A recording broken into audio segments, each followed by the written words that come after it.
Hello and welcome back, and that's right, today I want to talk about the subject of surveillance once again, and with that I want to talk about the Reolink RLC-833A. This is a new surveillance camera from them. It is a standard kind of wall-mounted turret type camera that's going to sit there and do its job.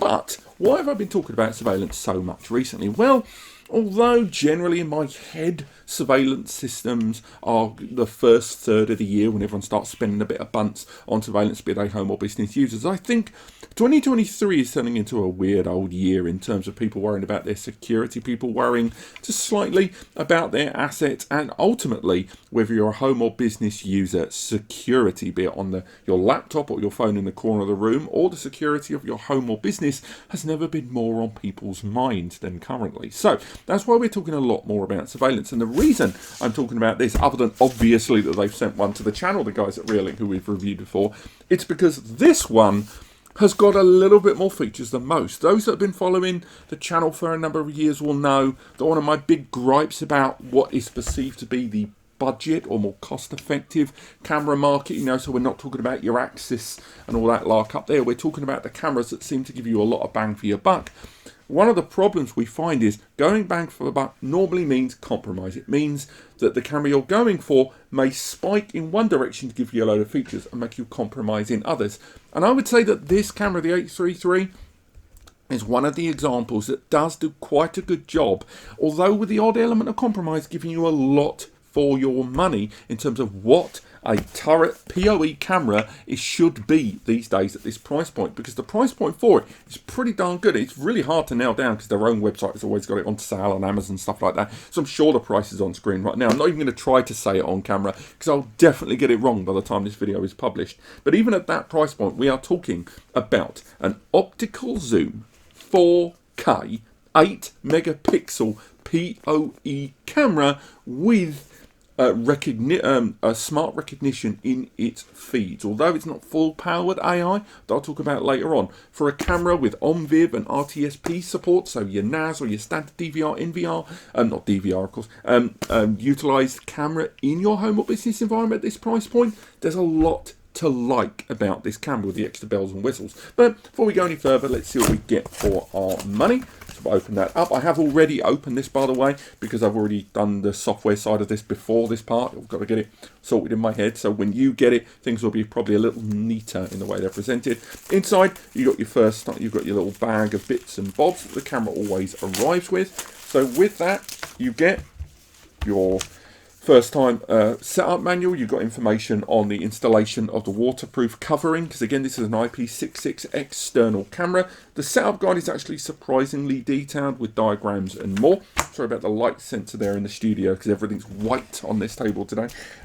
We've got the information with regards to the EU Declaration of Build Quality and of course security, because when you are buying an IP camera, one of the things you will find is wherever you are in the world, laws change, and frankly if you are here in Europe compared with somewhere like the US or even in the Far East, the rules do change significantly about not only what these cameras can do or how you use them. So it's worth scanning through that. There's the normal stickers for your home or business environment, something I will never use because I think the camera on its own should be enough. And there's also the wall mount for attaching this to your area. Bear in mind the back of this camera does come off, so it does have a detachable base that hopefully I can show you that you can attach. You can dismount and remount the camera without having to completely remove the camera and its fixings. You've got the external waterproof covering for the LAN cable. It's very plasticky, but better to have it than nothing. Wall plugs and screws for attaching on the wall. You've got your Ethernet camera. Those of you that watch my video, my collab with long-time channel friend RJ will know his tremendous feelings on the fact they include a cable for you to test in-house before going any further. I personally, it's nice, it's a good quality cable, but I personally, I'm not going to get too excited about that, but fair play to you.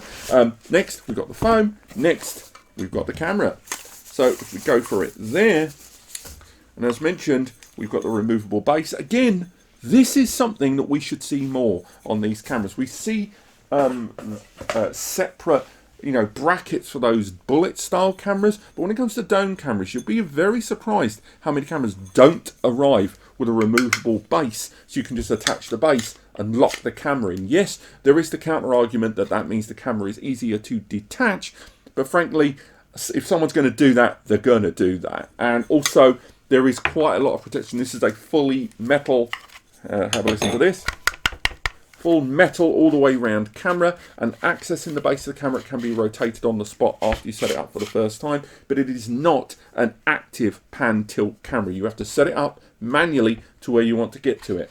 Now, if we move the base of the camera down, you can see that slot there. That's got our reset key, but it's also got the slot for up to a 256 gigabyte SD card that can be loaded in there. Now, the lens, as mentioned, it's a 4K 8 megapixel lens. It supports up to 3 times optical zoom, and you can still use digital zoom on top of that. But optical zoom, seriously, never gets the credence it deserves on cameras at this price point. It is assumed to be included with industry-grade cameras, but one of the areas that you always find a bit of the old cost cut in a lot of these cameras is that zoom. The reason being that when you get a camera, for example, that says it has a resolution of 4K, if it doesn't have the pixel count for that resolution, supporting up to 4K is great. But if you don't have the aerial coverage in terms of pixels, when you zoom in, you are going to see garbage there. So the idea of an 8 megapixel 3 times optical, so the zoom isn't just zooming in on the pixels, it's the actual lens configuring the focal point, and 4K support is a big deal. Now, it can its highest resolution, it runs at 25 frames per second and an 8K bit rate, and there's at 3840, looking at my notes, over 2160 resolution there, with a viewing angle at non-zoom state at 94 degrees by 53 degrees there. So this isn't going to be like their dual lens camera, but it is going to be a very good covering point for that incredibly dense capture point there.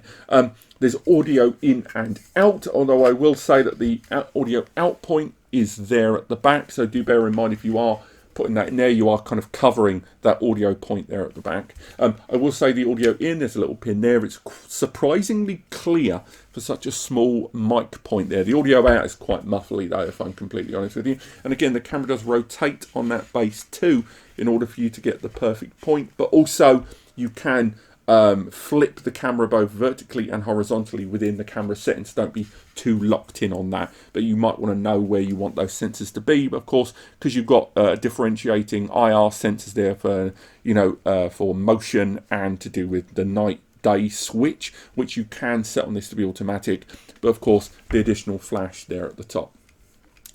In terms of capabilities for this camera, you've got, again, your night vision, you've got color night vision as well with the auto switch. There are applications for desktop, mobile, and via the web browser, all of which I'll show you in the latter half of this video. You've got their kind of time-lapse feature, which I think is a novelty more than it is an essential, where that is when you can use hours, maybe even days of footage and compress them. So if you want to see the skyline changing very rapidly, they've got lots of examples on their website. It's a bit, I think, a bit of a novelty and something I would rather be doing with a high-end, SLR, DSLR, whatever, than my IP camera. But if I got this high enough, and with that pixel quality being as high as it is, it might actually be quite nice. One of these days I should maybe try and record a YouTube video with a camera like this.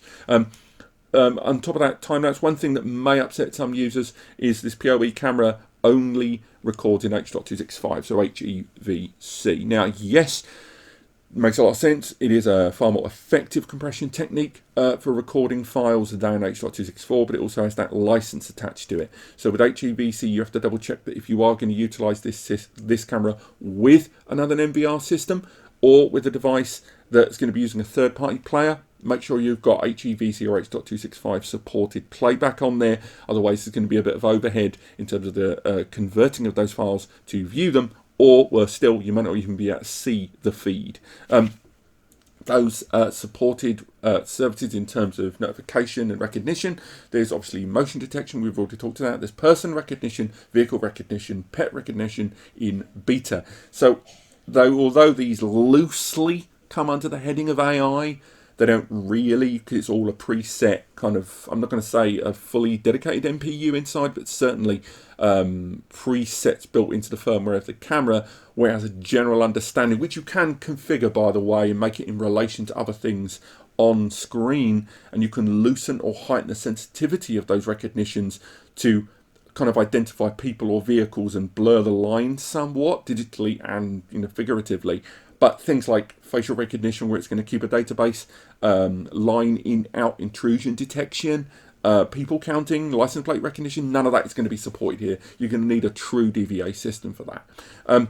In terms of network support, there's obviously used with Reolink's own systems as well as other online systems, and you can use a network attached storage system if you choose. Synology QNAP, we've tested this with a Synology, it worked, it was picked up straight away.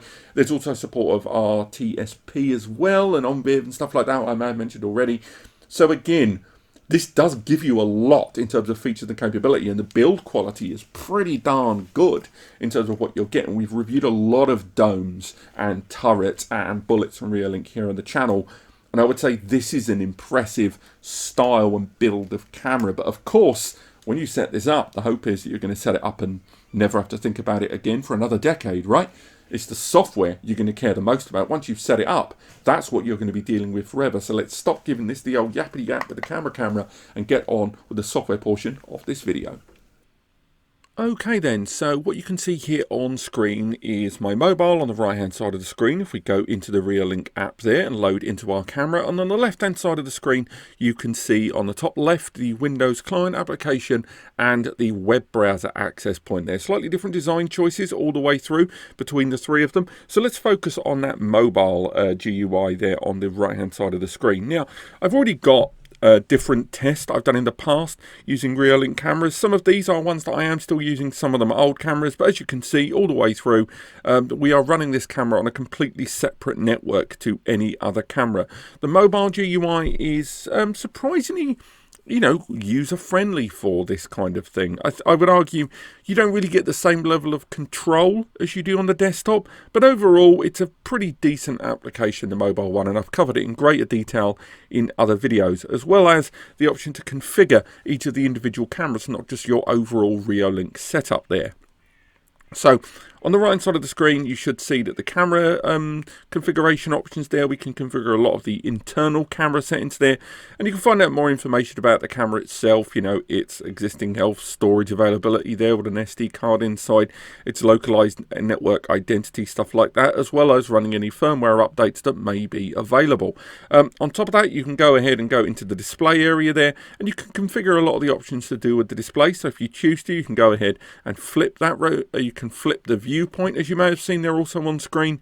The viewpoint is reflected, it's a single lens, we're not running one of these connected to one of the different streams, but you can see a kind of difference there in terms of responsiveness as all of them react to what we're doing there. You can also alter that quality, and what exactly it means by the three-tiered approach to the output. What that means is whether you want to access the camera at a kind of lower bit rate and lower resolution to get a faster and more responsive low latency feed, or a clearer representation. So the clear by default there, as you can see, is 4K running there at the top with the default frame rate of 25, and the bit rate there quite a high 6000, but you can even increase it.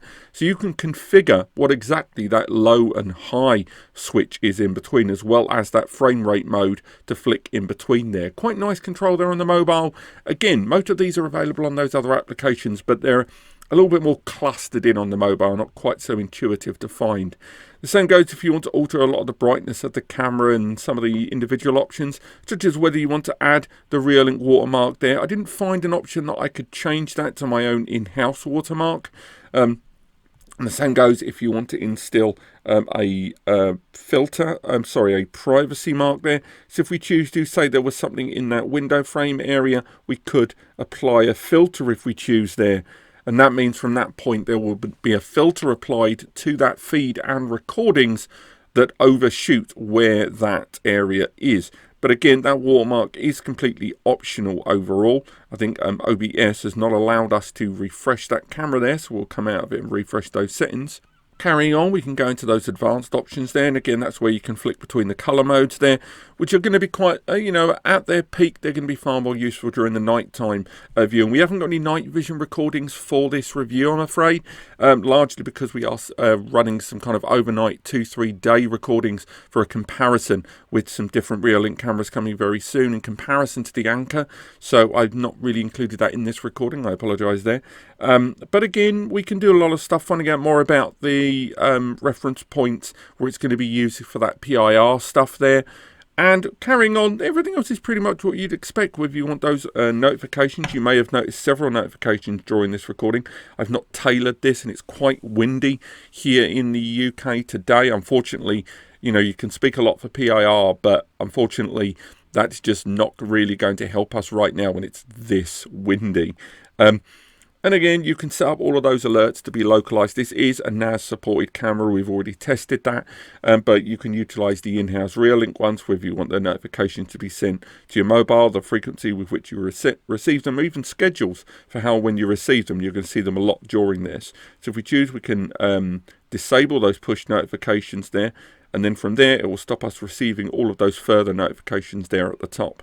And you can share the camera if you choose for other users, but just bear in mind it's 3D barcode based, and some of it, the more advanced overview, does require that Reolink app to be integrated there.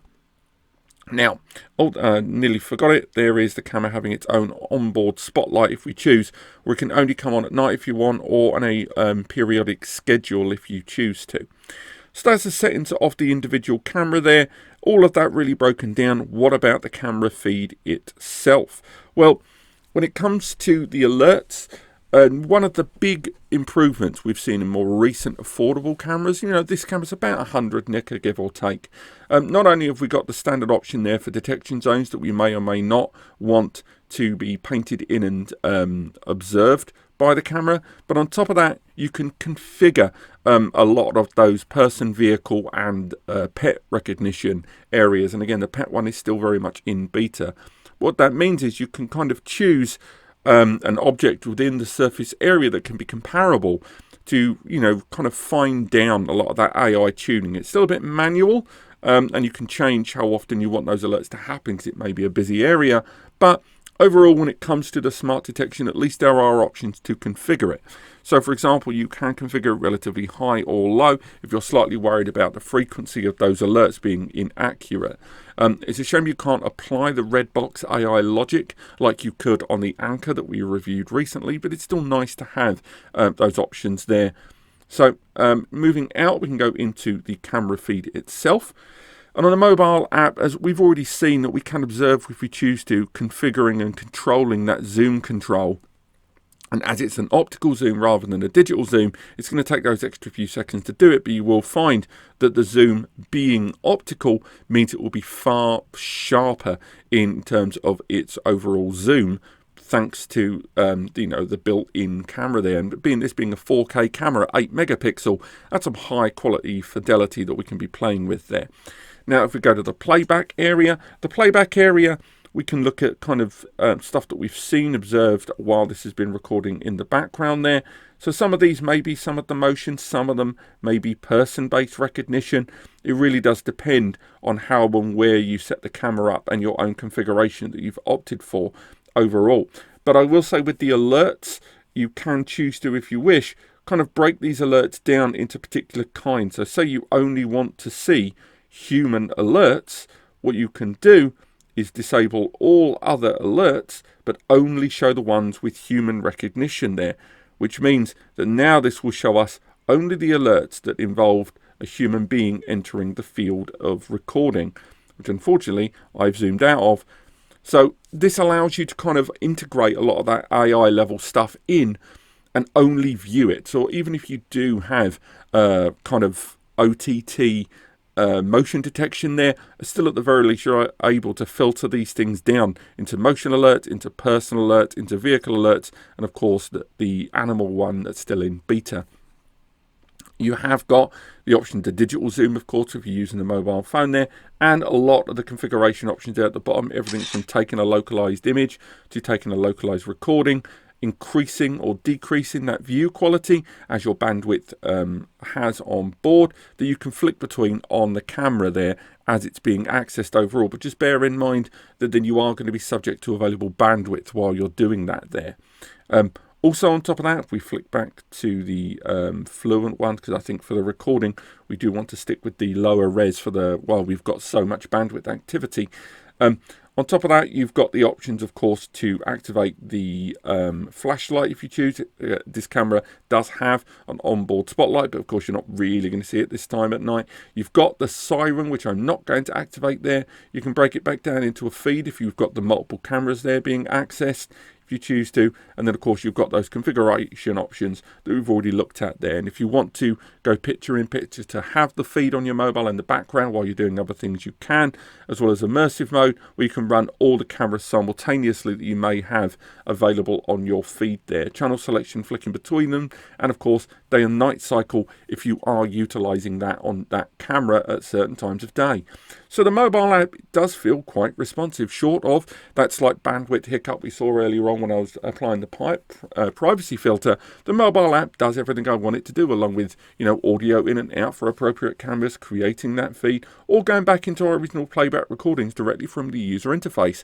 But how does that compare with running it on the desktop? Well, let's move over to the desktop and take a look. So for now, we can look at the web browser. If you're accessing the web browser, as you can see, we're running, we'll run to the middle quality there feed while we're going through. And this is where the graphics get a little bit basic. I apologize. It's because of OBS if there is a drop in frame rate while we're doing this. But as you can see, there we've got the optical zoom there overall, and from there we can change that optical zoom and of course the focal point as well, but it doesn't look anywhere near as polished as it did on the app.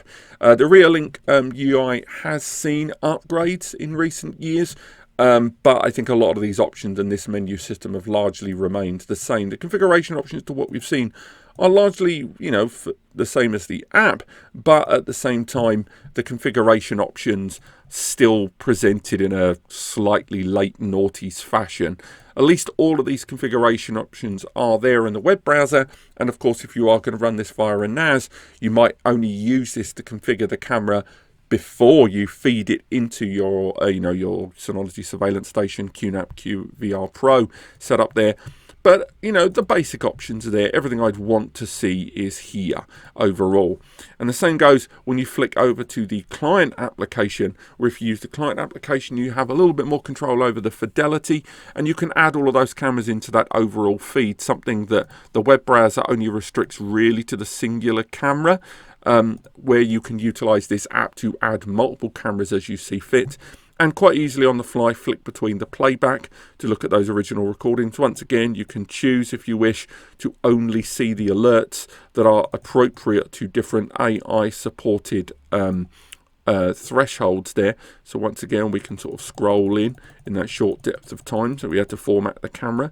And what we can do is just take a little look at that alert once again, and it will play it. And we can choose the quality, of course, while it accesses it, and boom.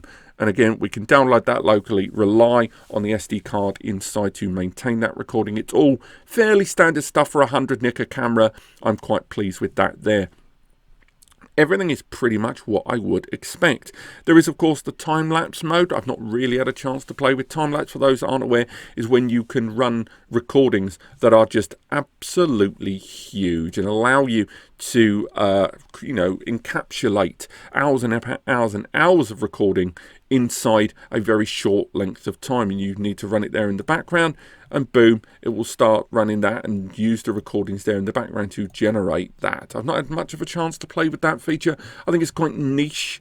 I'm not 100% certain it's the sort of thing I would want in a surveillance camera, unless I'm running a particularly widespread setup where I want to overview something of a presentation piece, but it's still nice to have. Overall, this isn't the first time I've used a Reolink camera, and they still leave me quite satisfied there.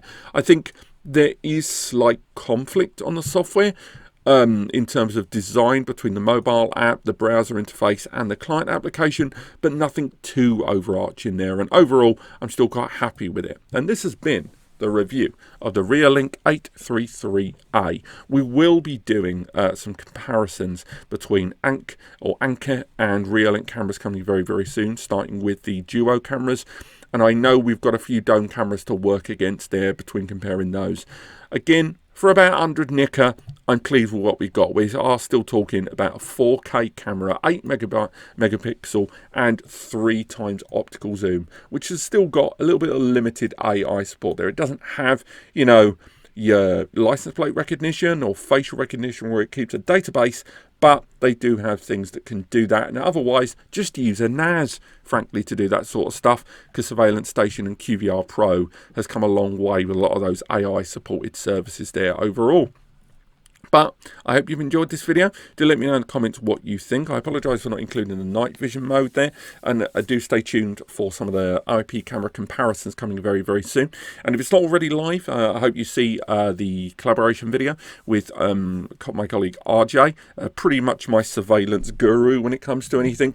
And you'll hear a lot about his thoughts and feelings on Reolink cameras in that video. But apart from that, thank you so much for watching. Have yourselves a lovely week. I hope you enjoyed this. There should be links in the description to some of our surveillance camera overview guides that may help you choose the right surveillance camera for you. But apart from that, have a great time and I will see you next time.